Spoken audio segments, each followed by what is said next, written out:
our clarion caller, our clarion crier of injustice, Dr. Reverend Martin Luther King, made it clear that where there was injustice anywhere, it prevailed as a threat to justice everywhere. He is still calling attention to racism, especially where it concerns environmental, as we see that in our inner cities all over the United States, there is a street called Dr. Martin Luther King Boulevard right in the middle of the Red Line District. Can somebody hear me?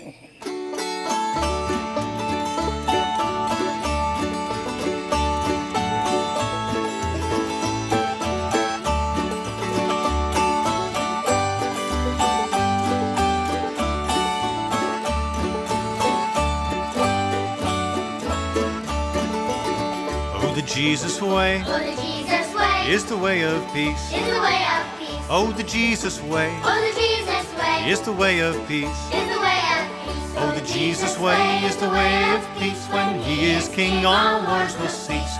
May His peace begin with me.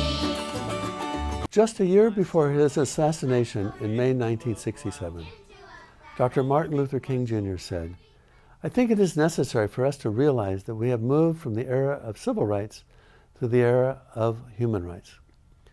When we see that there must be a radical redistribution of economic and political power, then we see that for the last 12 years we have been in a reform movement.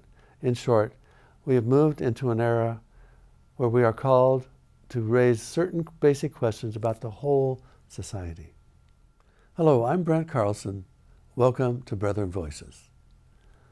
Dr. King saw that poverty was just not another issue, and the poor people were not just another special interest group. Throughout his many speeches in the last year of his life, he described the unjust economic conditions facing millions of people worldwide. He held up the potential of the poor to come together to transform the whole society. He knew that for the load of poverty to be lifted, the thinking and behavior of a critical mass of the American people would have to be changed. To accomplish this change of consciousness, a new and unsettling force had to be formed. Basically, the poor would have to organize to take actions together around their basic needs. Today we have with us Matt Guynn from On Earth Peace and Peace Church of the Brethren in Portland, Oregon. Matt, it's great to have you with us today. Thank you. Thanks for coming in to kind of explain a little bit about the Poor People's Campaign. Matt, it's been over 50 years since Dr. Martin Luther King was involved in the Poor People's Campaign, but there's a new Poor People's Campaign that's being organized with organizations all over the country. Can you tell us more about that? The Poor People's Campaign, a national call for moral revival, has come together 50 years after the 1967-1968 campaign to attempt to reignite the spirit of that campaign and to build power for the long haul. And so what that looks like on the ground right now is that there's organizing happening in 40 states, including the District of Columbia. And the focus overall in this phase of the organizing is to shift the narrative. So shift the narrative, what does that mean? There's a narrative about poor people in this country that limits our understanding of poverty and the forces that lead to people being living in poverty. And so actually there's 140 million people who we see in the campaign as poor, and we define that as being living within one paycheck of a crisis. Mm-hmm. And so this is not just about the government salary levels, but it's about the realities of people's lives. And so when we say shift the narrative, we want to take on a false and limited definition of poverty and open up a conversation about the realities of poverty and the issues that people actually care about, but that get so little of the airtime.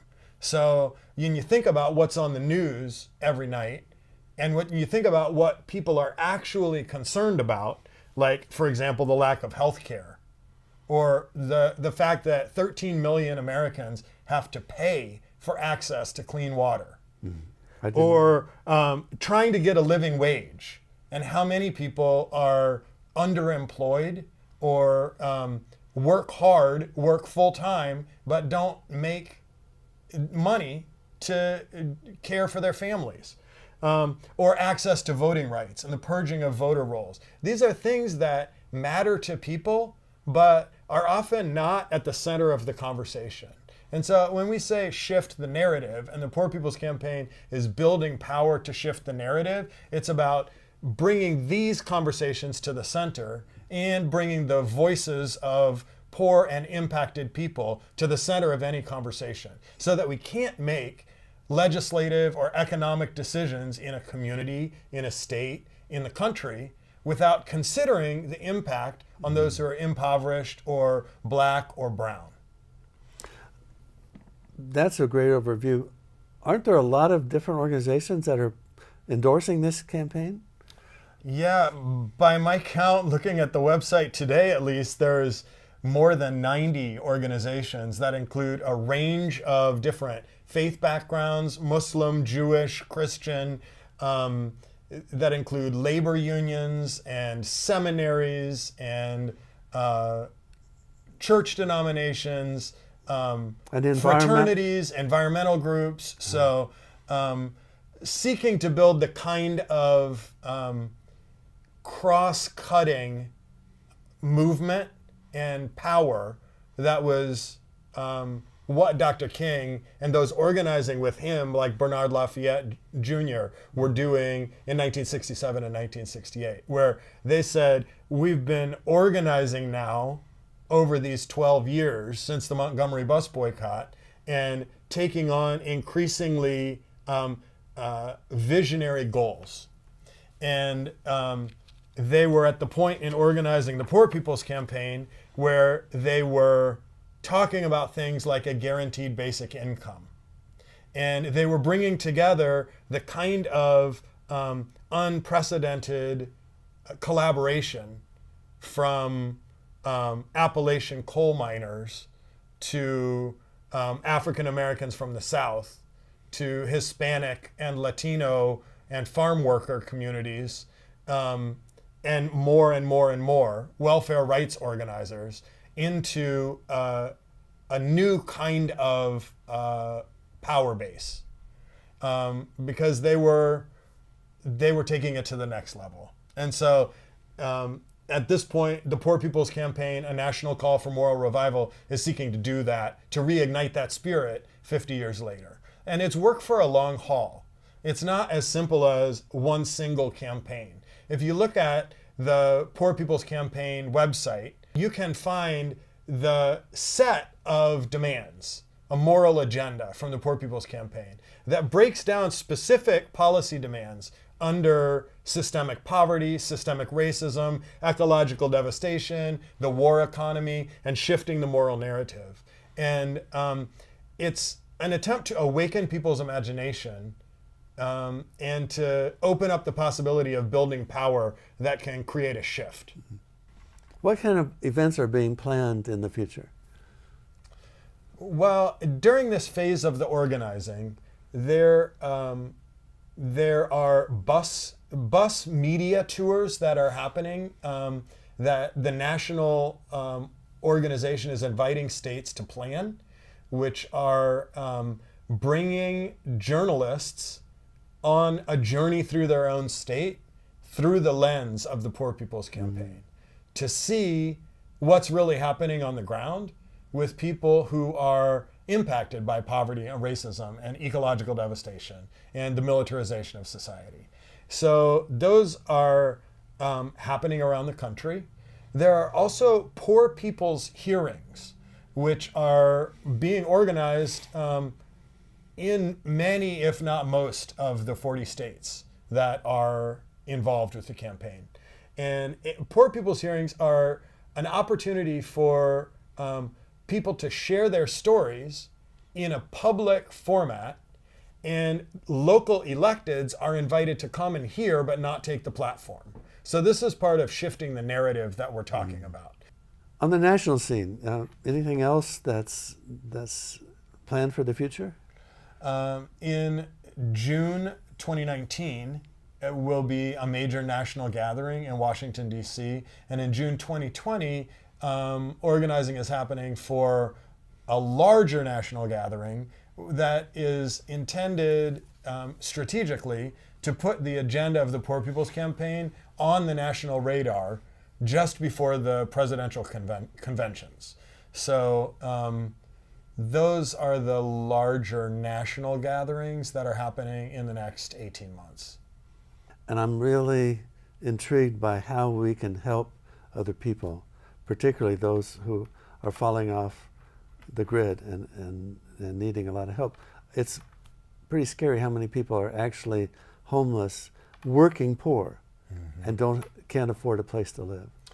The opportunity to ask these kinds of questions that we're talking about is one of the things that's a beautiful opportunity with the Poor People's Campaign.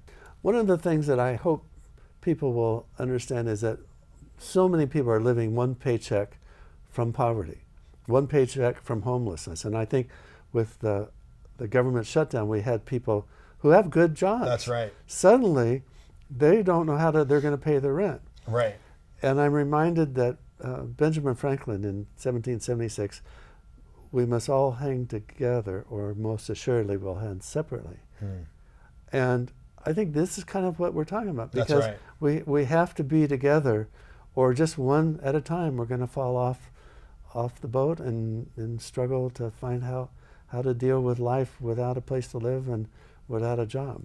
And that's why the Poor People's Campaign believes it's so important to build power, to stimulate and catalyze at the state level, to build a national movement that is refusing to separate the issues.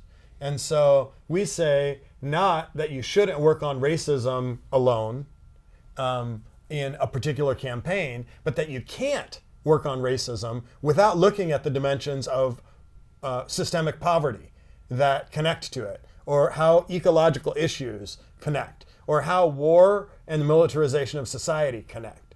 And so we believe that if we bring together people together in a fusion approach that brings people impacted by racism, by poverty, by ecological devastation, people who may not be as impacted but are people of conscience and are willing to work in solidarity and work for equity and equality and relationship with people who are impacted, that we can generate the moral and strategic force that's necessary to shift the narrative and to, in the words of the Southern Christian Leadership Conference, Martin Luther King's organization, redeem the soul of America, to become what we always said we would be, even if a lot of the people who said that didn't mean it. So we're calling to account.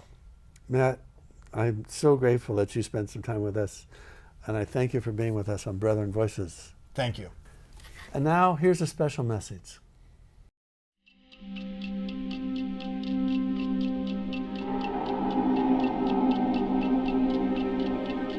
Every 5 seconds, a person is displaced, forced to leave their home in order to escape war, persecution, or natural disaster. It has become a global issue in not only Africa and Asia, but also in Europe, the Middle East, and the Americas. Almost 60 million people worldwide, a number that we have not reached at any point since World War II. About 20 million of these people are forced to flee their countries entirely, while the other 40 million are displaced within their own country. The reality of these numbers is staggering. Almost half are children below the age of 18. Children who have spent their entire childhood far away from the home they once knew. Children who have witnessed unthinkable acts of violence. Children who grew up to have children of their own in that same refugee camp, still far away from their home. Neighboring countries are struggling to provide for the needs of the refugees and their children and simply can't do it alone. However, there is hope. Organizations from all over the world are looking to build networks of compassion and vitality where refugees can thrive and fulfill their dreams. The overwhelming need has never been greater, so let's respond like never before.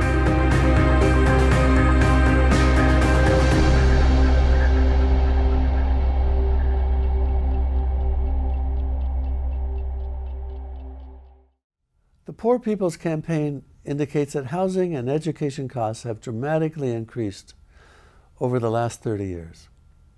Rents have gone up faster than income in nearly every urban area in the country. In 2016, there was no state or county in the nation where an individual earning the federal minimum wage of $7.25 an hour could afford a two-bedroom apartment at market rent. As of 2017, a year later, for every 100 extremely low-income renters, only 35 will find affordable housing. Incredible statistics. And we heard from Kathy White, who attended a local poor people's hearing and shared some of her experiences. I'm employed and I'm forced to live in my car here in Gresham. I moved my family to Oregon from Compton, California in 1999. Back then, things were affordable here, and I wanted to make my life here different. As I always made a 5-year plan, so much has changed within that time. I found work with a transportation company. Things were good. I returned back to Cali because my brother had passed away. About the time that I returned back, wanting to pick up my life and reestablish myself again, I found that my employer were taken over by another firm. So I found another job in the transportation company. I noticed rent began increasing, so I kept looking for a better job. I got a job with the medical transportation with the state.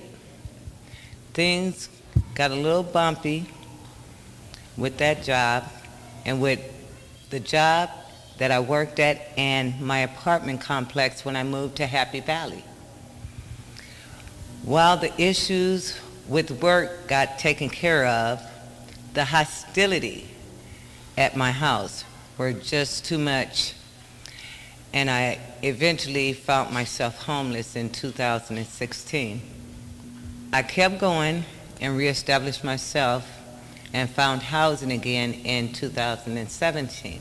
As I kept working, however, things got tough again, and I lost my job and housing just this year in January. I continued to work, and I could pay my way, but housing is just too expensive for me. Everybody got the right to live, and for me, that means the right to affordable and safe housing and living job wages. Paul Bowden, the director of the Western Regional Advocacy Project, indicates that the massive cuts to affordable housing have left many living in emergency shelters. And now we see a new category of poor people, homeless people, who are somehow different from all of the other poor people. But the only difference between homeless poor people and poor people living in housing is that one is indoors and the other outdoors. I became disabled in 1990 due to the carelessness of a sober driver. But when I was working, always underpaid, and women are paid less than men, I would pay my electric bill one month, pay my phone bill the next, and there was always that $6 late fee. And on a $30 bill, that's a lot of interest, $6. So as I continued to struggle and work, being injured, I eventually got disability. Nothing like being poor, and I have a Section 8 voucher, and as in November, I was paying 68% of my income with a voucher.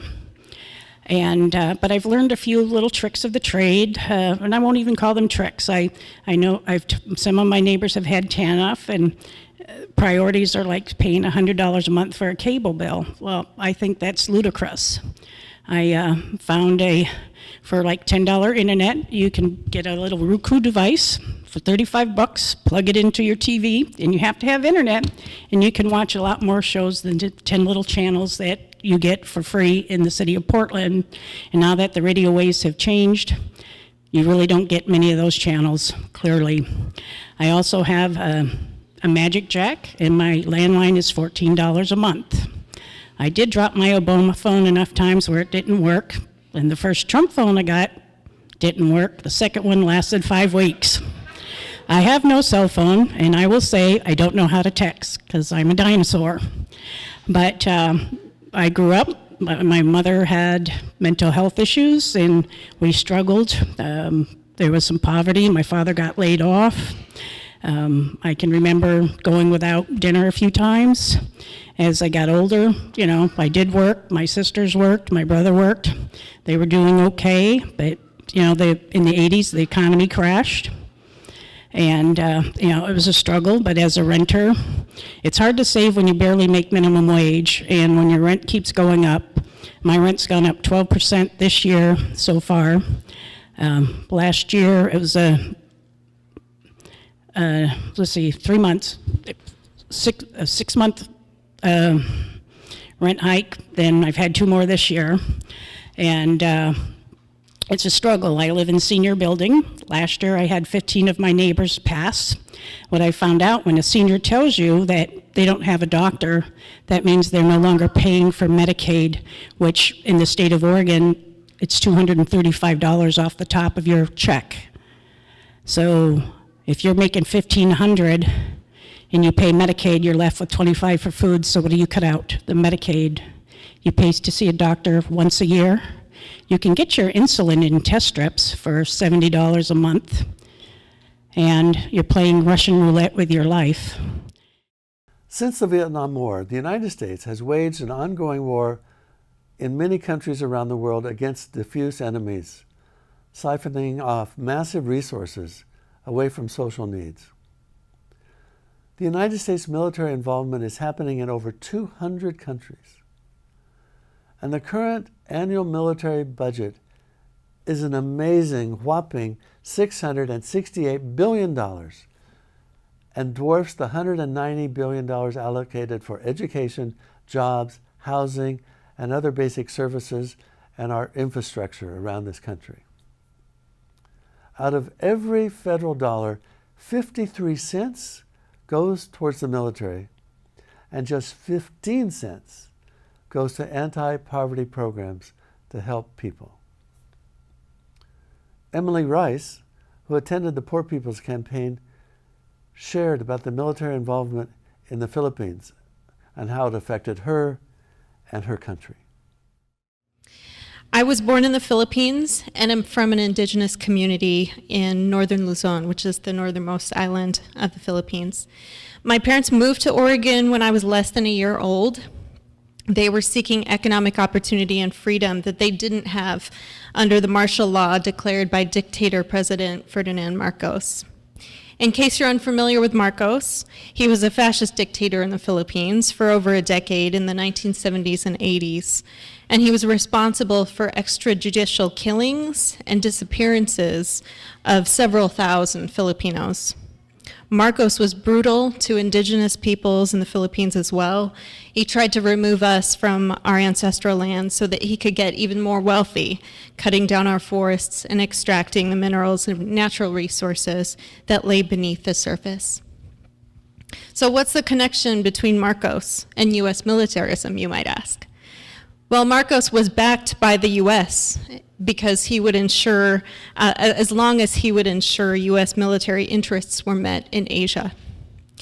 The U.S. not only turned a blind eye to the attacks on the Filipino people by Marcos during his dictatorship, the U.S. actually provided Marcos military and financial support that enabled his attacks on the Filipino people. And in fact, the U.S. continues to support a fascist dictator in the current president of the Philippines, Rodrigo Duterte, who has unleashed a war against poor people under the guise of the war against drugs in the Philippines.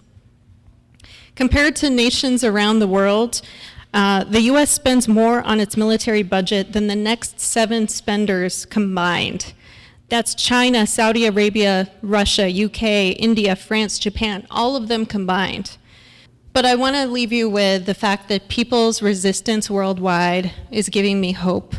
Whether it's people in the Philippines or Okinawa who are protesting the expansion of U.S. bases, or community organizers working to expose and stop the flow of U.S. tax dollars going to support fascist regimes like Marcos or today Duterte, or people coming together as we are now, connecting the dots of these systemic issues and organizing to center the marginalized around the world, as Jesus would have called us to do. It's through this effort of coming together and linking these struggles that I believe that we will make transformational impact on our society and around the world. Thank you. The U.S. Constitution was established to promote the general welfare and share the blessings of liberty for ourselves and our posterity. As Dr. Martin Luther King said in 1967, we must now see the evils of racism, economic exploitation, and militarism are all tied together. You can't really get rid of one without getting rid of the other. Today, these evils, along with ecological devastation and other issues, have become more and more tightly bound together. And they are part of a larger system that has concentrated economic and political power into fewer and fewer hands, driving a deepening and dangerous inequality that is impacting the majority of people in this country. This is Brent Carlson for Brethren Voices, wishing you peace.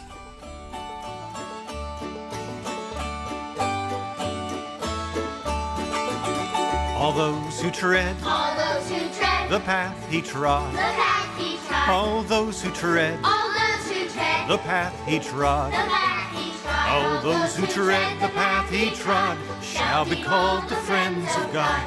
May his peace begin with me.